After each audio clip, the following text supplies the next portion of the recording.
امروز اساسگزار صلح و وحدت ملی پیشوای ملت پرزیدنت جمهوری تاجیکستان محترم امامعلی رحمان با پرزیدنت جمهوری ازبکستان محترم شوکت میرزیویف صحبت تلفنی انجام دادند. در آغاز صحبت سرور دولت ما با راهبریت و مردم برادر ازبکستان برای کمک بشردوستانه به تاجیکستان که جهت پیشگیری پنهشوی کرونا ویروس نو رسانده شد عرض سپاس نمودند. پرزیدنت تاجیکستان ابراز داشتند که این کمک دوستانه عبارت از محصولات خوراکواری و لوازمات طبی در شرایط امروزه برای همه ما دشوار خیلی ضرور بوده باز یک نشانه عنعنه‌های دیرینه دستگیری یکدیگری است که خلق‌های ما را با هم می‌پیوندند. مردمان تاجیکستان و ازبکستان همچون دو همسایه نزدیک طول عصرها با همدیگر دست مدد دراز می‌کردند.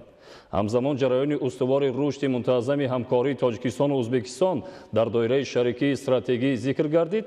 ضمن ادامه تبادل افکار آید به موضوع ظهورات بحران در اقتصاد جهانی و تمایل‌های خوفناک افزایش تنزل نو جانب‌ها به همدیگر آید به وضع در دو دولت در پس منظر خطرهای پنهشوی پاندمی کرونا ویروس به عمل آمده اطلاع دادند.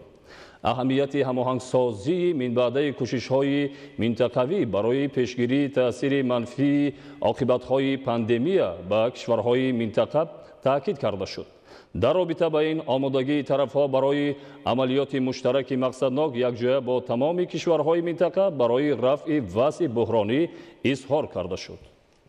همینطور امروز در دایره مناسبت‌های دوستانه و همکاری‌های ثمره‌بخش بین دولتی جمهوری تاجیکستان و جمهوری ازبکستان از جانب این دولت به تاجیکستان کمک بشردوستانه رسانیده شد. مواد طبی و محصولات نیاز اول همچون کمک بشردوستانه از جانب پرزیدنت جمهوری ازبکستان به مردم تاجیکستان فرستاده شد که نمونه عالی همکاری‌های دوجانبه بین دولتی و مناسبت‌های دوستانه سران دولت‌های تاجیکستان و ازبکستان محترم امامعلی رحمان و محترم شوکت میرزیویف می باشد. این کمک بشردوستانه از آرد و لوازمات طبی عبارت است.